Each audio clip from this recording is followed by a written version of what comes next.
নমস্কার বন্ধুরা, আপনারা সকলে কেমন আছেন? আশা করছি ভালোই আছেন। আমিও ভালো আছি। আর অনেক দিন আপনাদের সামনে আসা হয়নি, কোনো ভিডিও করা হয়নি, তাই আজকে এলাম আবার ফিরে চন্দনা ডায়েরিজ চ্যানেলে। সকলকে আমি স্বাগত জানাই। আর আজকে আমি খুব সহজ পদ্ধতিতে ঘরোয়াভাবে আমি একটা চিকেন বিরিয়ানি করে দেখাবো। তা চিকেন বিরিয়ানি করতে গেলে কি কি লাগে আমি সেইগুলো একবার দেখিয়ে দিচ্ছি। প্রথমে আমি চাল নিয়েছি দেরাদুন রাইস। এই কাপের আমি মেজারমেন্টটা বলে দিই, এই কাপের 3 কাপ আমি চাল নিয়েছি। চালটা আমি একটু ভালো করে ধুয়ে ভিজিয়ে আধ ঘন্টা ভিজিয়ে রেখেছি জলেতে। আর এখানে আমি গরম জল বসিয়েছি। এই জলে আমি একটু তেজপাতা, দারচিনি, লবঙ্গ আর 4টে এলাচ আমি দিয়ে দেব। আর দেব একটু রিফাইন অয়েল।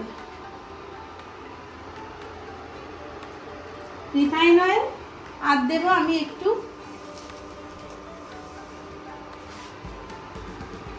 লবণ দিয়ে দেবো, যাতে আমার চালটা ভালো শক্ত থাকে, জড়িয়ে যাতে না যায়। এবার আমি চালটা তুলে দিলাম।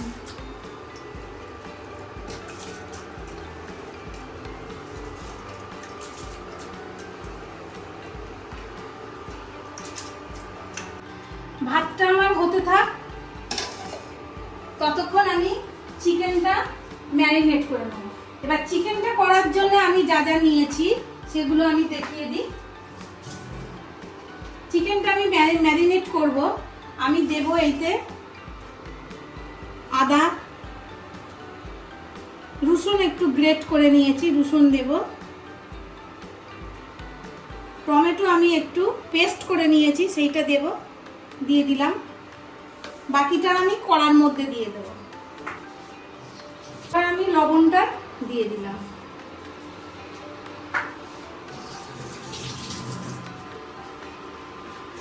আমি এখানে 700 গ্রাম চিকেন নিয়েছি। তা আমি যেরকম ঝাল খান সেইভাবে লঙ্কাটা দেবেন। আমি এখানে 5 চামচের মতো লঙ্কাটা দিলাম। এবার আমি দিয়ে দেব হলুদ দিলাম 1 চামচ, 1.5 চামচের মতন হলুদ দিলাম। এবারে আছে জিরে গুঁড়ো দিলাম। কালার হওয়ার জন্য আমি একটু কাশ্মীরি লঙ্কা এর মধ্যে দিয়ে দিলাম। টক দই নিয়েছি। এই দইটা আমি এখন দেব না, মাংসটা যখন কষার সময়তে আমি তখন টক দইটা দিয়ে দেবো, তখন আমি দেখিয়ে দেবো। এখন আমি মাংসটা সর্ষের তেল দিয়ে মাংসটাকে আমি মেখে নেব।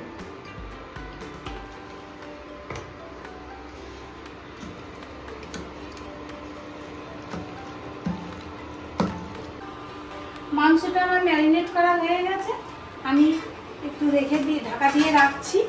আর এবার আমি এই যে এখানে আলু নিয়েছি, আলুটা আমি ভেজে নেব। আর একটু বেরেস্তা করে নিয়ে আমি ফিরে আসছি। বেরেস্তা করার জন্য আমি পেঁয়াজটা নিয়েছি। এবার ভালো করে এটাকে মুচমুচে করে ভেজে নেব। আর একটু তেল দিয়ে দিলাম।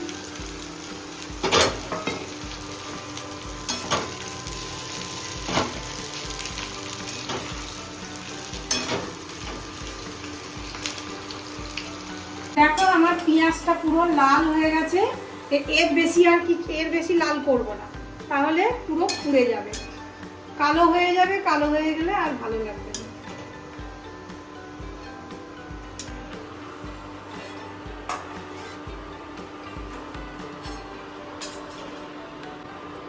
এবার আমি আলুগুলো ভেজে নেব।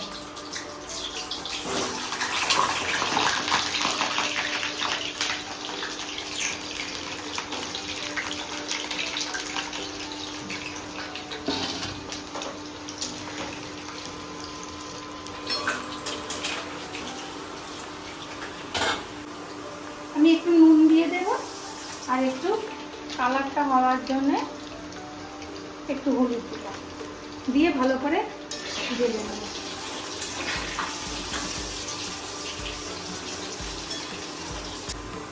আলুটা আমার ভাজা হয়ে গেছে, আমি এবার তুলে নিচ্ছি।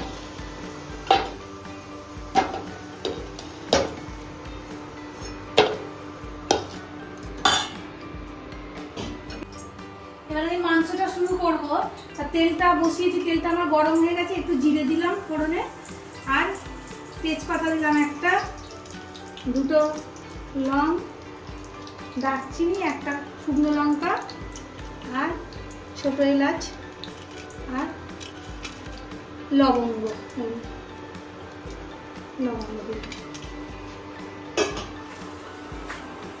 এবার আমি পেঁয়াজটা ভালো করে ভেজে নেব।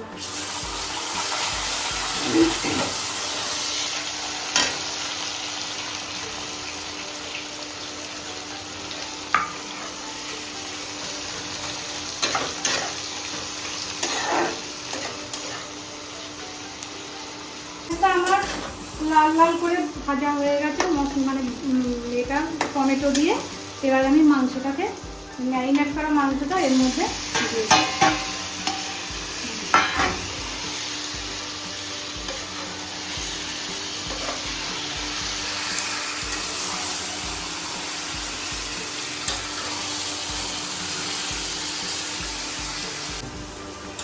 ভাতটা আমার হয়ে গেছে, দেখো খুব সুন্দর ভাতটা হয়ে গেছে, কিন্তু পুরো সিদ্ধ হয়নি, একটু শক্ত আছে। এইভাবেই ভাতটাকে আমি নামিয়ে নেব। অফ করে দিলাম। আমি বিরিয়ানি করার জন্যে দুটো ডিম আমি নিয়েছি, কেন বিরিয়ানিতে ডিম আমাদের লাগে। কলকাতা স্টাইলে বিরিয়ানি করতে গেলে আমাদের ডিম দিতেই হয়। কেউ যদি পছন্দ না করেন তো নাও দিতে পারেন, কিন্তু আমি দুটো ডিম দিচ্ছি, দিলে ভালোই লাগে, খারাপ লাগে না। দুটো ডিম আমি, মাংসটা আমার চিকেনটা একটু কষা হয়েছে, এবার আমি দইটা দেবো। খুব বেশি দেবো না, যেহেতু টমেটো আছে টক হয়ে যাবে, তাই আন্দাজ মতো একটা দিলাম দইটা।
নিয়েছি, এটাই আমি একটু দিয়ে দিলাম।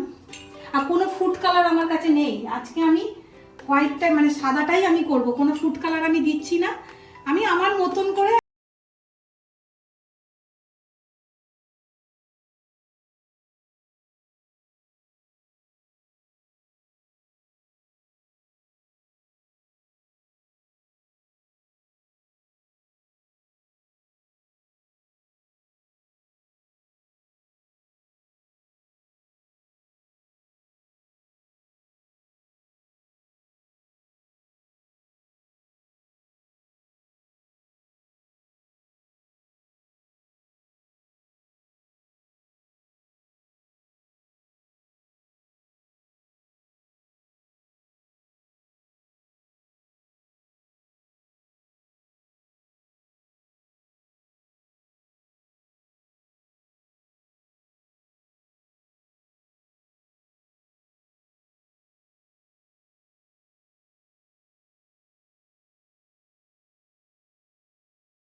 আমি শুধু ঘরোয়া পদ্ধতিতে তো শুধু কেওড়া জলটা দিয়ে আমি করলাম। দেখবেন বিরিয়ানির দোকানের পাশ দিয়ে গেলে যে গন্ধটা বেরোয় ওটা কিন্তু কেওড়া জলের গন্ধটাই বেরোয়।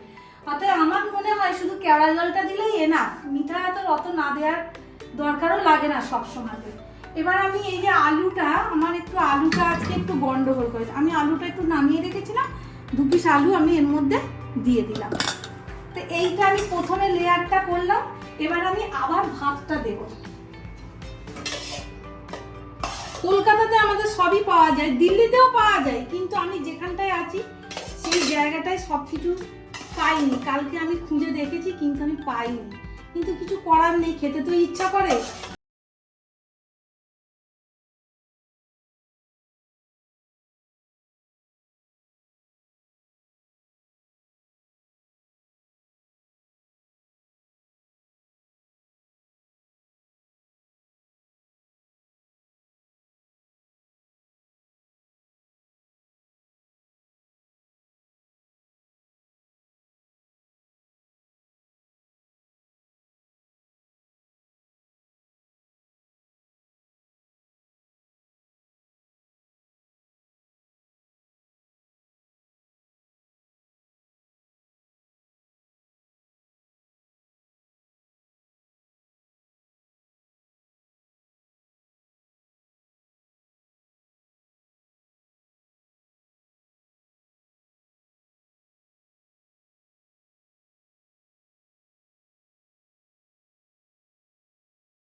প্রেসারের মুখটা বন্ধ করে দিচ্ছি। এবার কীভাবে বসাই আমি সেটা তোমাদেরকে দেখিয়ে দিচ্ছি।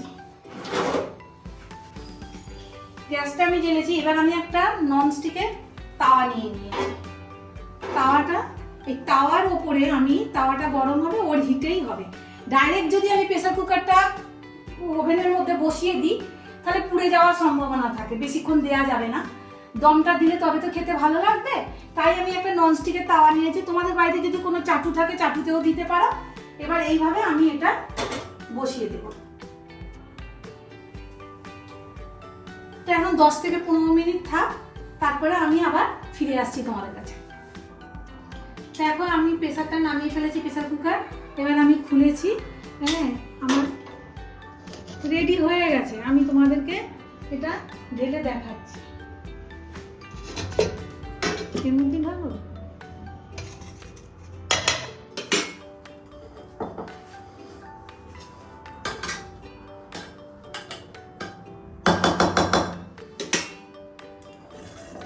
কতটা ঝরঝরে হয়েছে দেখো, এই দেখো, এই যে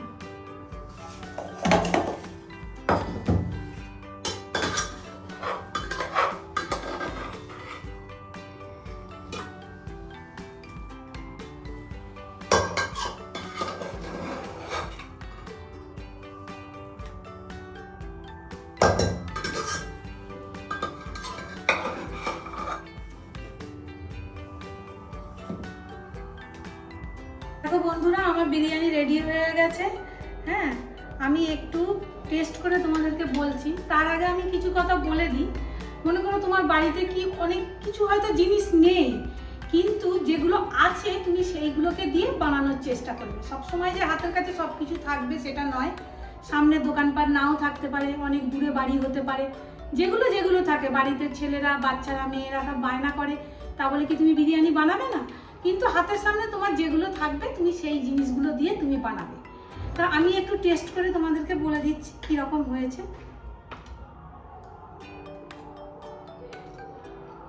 হ্যাঁ, নুন মিষ্টি সবই মোটামুটি ঠিকঠাক হয়েছে। তা আমি আবার আপনাদের সাথে দেখা হবে আমার পরের ভিডিওতে। কিন্তু তার আগে আমি বলে দিই, আমি অনেক দিন তো আসিনি, হয়তো আপনারা অনেকে হয়তো ভুলে গেছেন কি বলেননি জানি না। তা চন্দনা ডায়েরিজ চ্যানেলটা আর একবার সার্চ করে নেবেন, আর সকলে একটু সাবস্ক্রাইব করে দেবেন যারা নতুন বন্ধু আছেন, আর একটু লাইক কমেন্ট শেয়ার করবেন, আর পাশে বেল আইকনটি প্রেস করে দেবেন। ঠিক আছে, আজকের মতন আমি আসি।